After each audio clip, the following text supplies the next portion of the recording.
ఆదాయానికి మించి ఆస్తుల కేసులో అరెస్ట్ అయిన నీటిపారుదల శాఖ ఈఈ నూనె శ్రీధర్ లాకర్ చూసి అధికారులు షాక్ అయ్యారు.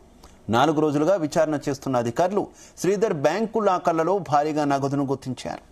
దాదాపు 5 కోట్ల రూపాయల విలువైన నగదును స్వాధీనం చేసుకున్నారు.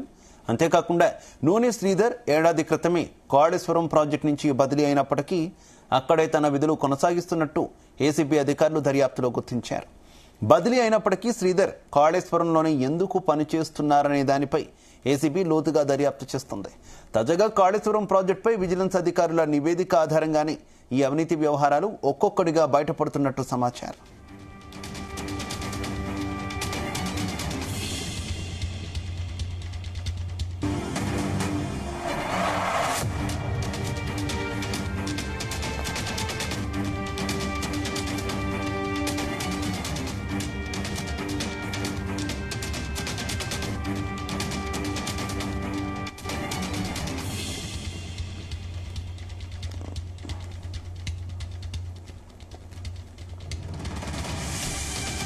ఆదాయానికి మించి ఆస్తుల కేసులో అరెస్ట్ అయిన నీటిపారుదల శాఖ ఈఈ నూనె శ్రీధర్ లాకర్ చూసి అధికారులు షాక్ అయ్యారు.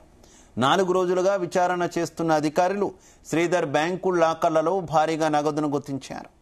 దాదాపు 5 కోట్ల రూపాయల విలువైన నగదును స్వాధీనం చేసుకున్నారు.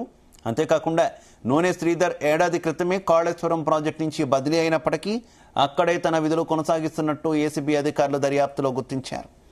బదిలీ అయినప్పటికీ శ్రీధర్ కాళేశ్వరంలోనే ఎందుకు పనిచేస్తున్నారన్న దానిపై ఏసీబీ లోతుగా దర్యాప్తు చేస్తోంది. తాజాగా కాళేశ్వరం ప్రాజెక్టుపై విజిలెన్స్ అధికారుల నివేదిక ఆధారంగానే ఈ అవినీతి వ్యవహారాలు ఒక్కొక్కటి బయటపడుతున్నట్టు సమాచారం. ఇదే విషయానికి సంబంధించి మరింత సమాచారం మా క్రైమ్ బ్యూరో చీఫ్ రవితేజ అందిస్తారు.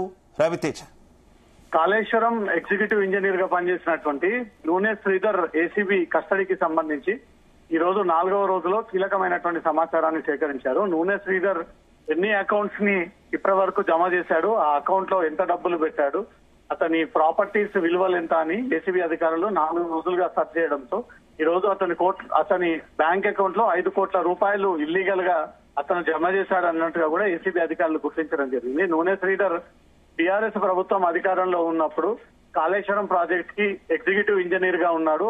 అతనికి అప్పటికే రాష్ట్ర ప్రభుత్వం డిపార్ట్మెంట్ అక్కడి నుంచి అతన్ని ట్రాన్స్ఫర్ చేసినాక కూడా తను ఇల్లీగల్ గా అదే కాళేశ్వరం ప్రాజెక్ట్ కి ఎగ్జిక్యూటివ్ ఇంజనీర్ గా పనిచేస్తా ఉన్నాడు. తను బదిలీ అయినప్పటికీ అక్కడి నుంచి ట్రాన్స్ఫర్ అవ్వకుండా తిరిగి అదే చోట పని చేయడం గల కారణాలు ఏంటి, ఎవరు వెనక నుంచి నూనె శ్రీధర్ ని ఎంకరేజ్ చేస్తా ఉన్నారు, తనకు అఫీషియల్ అనౌన్స్మెంట్ ఇచ్చినప్పటికీ తను అక్కడి నుంచి జరగకుండా తన ప్రాంతంలో నుంచి బదిలీ అవ్వకుండా తిరిగి అదే ప్రాంతాల్లో పనిచేయడంపై మాత్రం అనేక అనుమానాలు వ్యక్తం అవుతా ఉన్నాయి. నూనె శ్రీధర్ బ్యాంక్ అకౌంట్ పరిశీలించడంతో మొత్తం 5 కోట్లకు పైగా ఆస్తులు ఇల్లీగల్ గా దాంట్లో కూడబెట్టాడు. అతని వివిధ బ్యాంక్ అకౌంట్స్ లో కూడా కోట్లాది రూపాయలు విలువ చేసేటువంటి బంగారం, డైమండ్స్, ఇతర వ్యవసాయ భూములు, కన్స్ట్రక్షన్ బిల్డింగ్స్ కి చెందినటువంటి ఫ్లాట్స్ ఉన్నాయన్నట్టు కూడా ఏసీబీ అధికారులు గుర్తించారు. అదంతా కూడా విచారణ జరిపి ఇతని ఆదాయానికి మించి ఎక్కువగా ఆస్తులను కూడబెట్టాడంటూ మాత్రం ఏసీబీ ఇన్వెస్టిగేషన్ లో బయటపడితే ఆ ఆస్తులన్నీ కూడా జప్తు చేసేటువంటి అవకాశం ఉంది. శివ, అయితే ప్రస్తుతం విజిలెన్స్ నివేదిక ఆధారంగానే ఈ అరెస్టులు, దాడులు జరుగుతున్నాయనేటటువంటి వార్తలు వస్తున్నాయి కదా, ఏంటి మరికొంతమంది అక్రమాలు ఏమైనా కాళేశ్వరంలో అవినీతి అధికారులు బయటపడే అవకాశం ఉందా? అప్పటి బీఆర్ఎస్ ప్రభుత్వం దేశంలోనే ప్రపంచవ్యాప్తంగా అత్యంత ఎక్కువగా ఖరీదైనటువంటి ప్రాజెక్టు, ఇంత పెద్ద ప్రాజెక్ట్ ఇప్పటి వరకు దేశంలో ఎవరు నిర్మాణం చేయలేదు, అదే కాళేశ్వరం ప్రాజెక్ట్ అంటూ కూడా ఎంతో గొప్పలు చెప్పుకున్నటువంటి ప్రభుత్వం ఇప్పుడు అలాంటి ప్రాజెక్ట్ లోనే అవినీతి జరిగింది.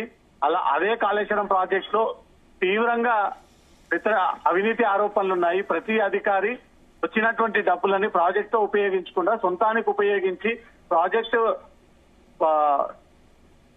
మొత్తం పూర్తి స్థాయిలో డిపాజిట్స్ అంతా కూడా ఖర్చులంతా కూడా వీళ్ళు ఇష్టానుసారంగా ఉపయోగించారు అనే ఒక దానిపై కూడా విజిలెన్స్ ఒక ఎంక్వైరీ ప్రారంభించింది. అప్పటి కాళేశ్వరం ప్రాజెక్ట్ లో ఎవరెవరు ప్రభుత్వం చేశారు, ప్రైవేట్ బేసిస్ కానీ గవర్నమెంట్ బేసిస్ కానీ ఆ వివరాలన్నీ కూడా సేకరించి ఆ వివరాలన్నీ కూడా బయటకు తీసేటువంటి ప్రయత్నాలు జరుపుతా ఉన్నారు.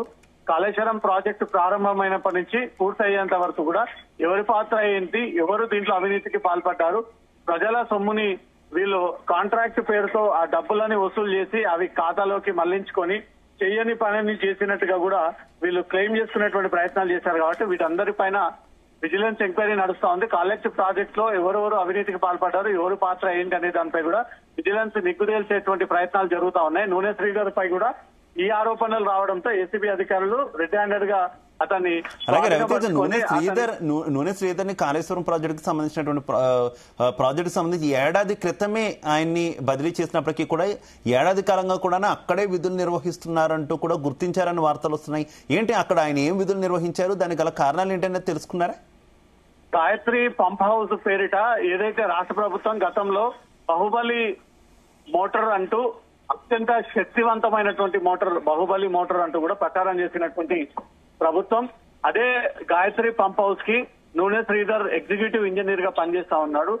ఈ మొత్తం కాళేశ్వరం ప్రాజెక్ట్ లో అత్యంత ఎక్కువగా ఖర్చు చూపించినటువంటి ప్రాజెక్టు ఈ గాయత్రి పంప్ హౌస్ కి చెందినటువంటి ప్రాంతం. ఆ ప్రాంతంలోనే ఈ అవినీతి జరిగిందంటే ఏ స్థాయిలో మిగతా పంప్ హౌస్ల వద్ద, మిగతా ప్రాజెక్టుల వద్ద వీళ్ళ డబ్బులు అవినీతికి పాల్పడి ఉండవచ్చు అనేది కూడా అనుమానాలు ఉన్నాయి.